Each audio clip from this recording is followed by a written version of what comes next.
And Rick Abani is fine. Maybe if he had the lead role and wasn't sort of having to be deferential too in the AW atmosphere, he'd be better. But I don't think he's turnkey great either.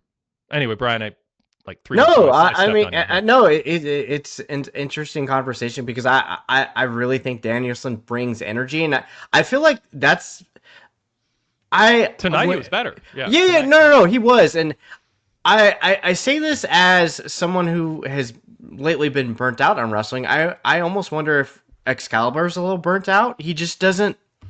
I don't know.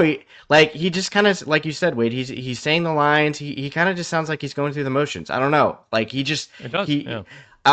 he doesn't give me that same energy that he had. Well, he's been doing it for 6 years now. Of course, he's not going to sound like year one, year six. But like you said, you don't.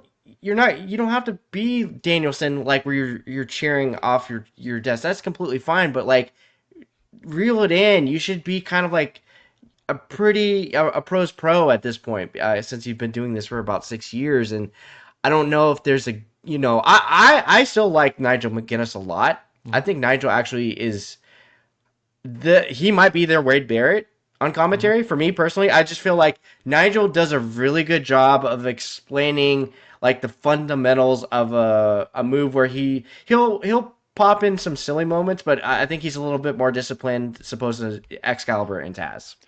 I I I don't want to be dismissive of explaining the technical aspects of a move, but wrestling is about telling stories and getting Yes. emotions, fans to react emotionally towards wanting to see someone win or see someone lose, or feeling that there's there's gravity to what's happening, that there's high stakes, it's historically significant and important.